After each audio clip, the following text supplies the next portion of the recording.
السلام علیکم و رحمت الله و برکاته. برادر، یک قصه خوب برای شما میکنم. تا آخر گوش اندازید و فکرهای خود را طی این ویدیو با طریق کامنتاری نویسید.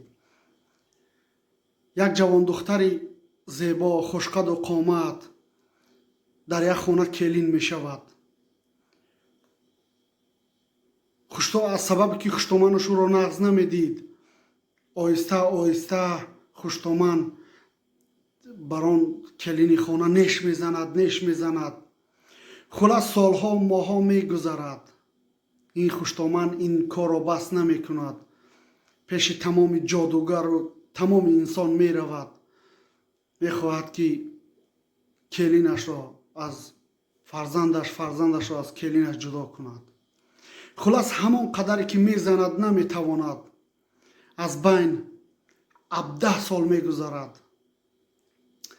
روزی می بیند که این خوشتومن که از دستش هیچ چیز نمی آید، این کلین را دعوت می کند و از کلین می پرسد: کلین، من از وقتی که تو را کلین کردم تو با من پسند نبودی. می خواستم تو را از این خانه و از فرزندم محروم کنم، جدا کنم. سبب چی شد که من همین قدری که چی بدی که در حق تو کردم اما موفق نشدم؟ این کلین در جواب گفت: مادر جان، وقتی من سحر از خواب میخیستم، نماز میخواندم و در نماز میگفتم: پروردگارا، من بر تو تکیه کردم و بر تو توکل کردم. تو پروردگار من هستی. کسی را خواهی عزت و کسی را خواهی خوار میکنی. پروردگارا، هیچ وقت خوارم نکن.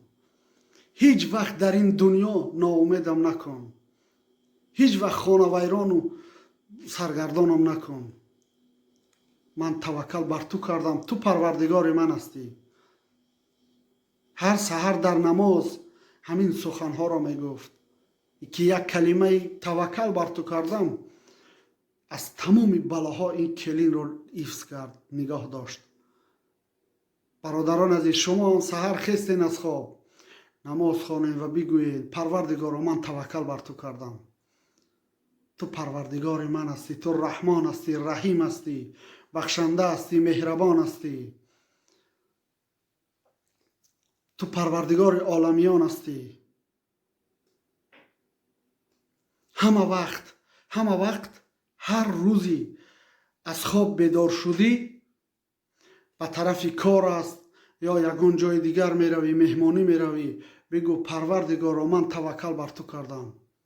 تو پروردگار من هستی. مرا از تمام بلاها، از تمام بدیهای انسان، انس و جنس میکند خدایا حفظ نما. همین دعا را هر روز در حق خود بکن. انشاءالله خداوند تو را از تمام بلاها حفظ میکند و خداوند هر کی را خواهد خوار و هر کی را خواهد عزت میدهد. برادران عزیز، در کانال ما ابونه شوید، لایک گذارید، کامنتاری کنید و فکرهای خود را نویسید. باقی در امان خدا. خداحافظ.